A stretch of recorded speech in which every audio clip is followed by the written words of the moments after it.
Hello বন্ধুরা, বড়দের প্রণাম, ছোটোদের ভালোবাসা জানিয়ে আজকে আবার একটা নতুন ব্লগটা তোমাদের সামনে চলে আসলাম। তো দেখতে পাচ্ছ, নিয়ে নিয়েছি 4 টুকরো রসুন, একটু সামান্য আদা আর একটা ছোটো পেঁয়াজ।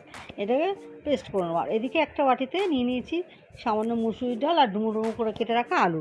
তো আলু আর ডালটাকে ভালো করে ধুয়ে নিলাম, আর এদিকে মিক্সিতে মশলাটা পেস্ট করে নিয়েছি। তারপরে ওই ধুয়ে রাখা ডাল আর আলুর মধ্যে বেটে রাখা মশলাটা দিয়ে দিলাম, আর দিয়ে দিলাম 3 কাঁচা লঙ্কা, আর সাথে দিয়ে দেবো একটা ছোটো টমেটো। দিয়ে তারপরে দিয়ে দেবো আস্তে আস্তে গুঁড়ো মশলাগুলো, নুন, হলুদ, লঙ্কার গুঁড়ো, ধনের গুঁড়ো, জিরে গুঁড়ো। তারপর দিয়ে দেবো সামান্য সর্ষে তেল, দিয়ে ভালো করে হাতে করে মেখে নিয়ে একেবারে বসিয়ে দেবো কড়াইতে।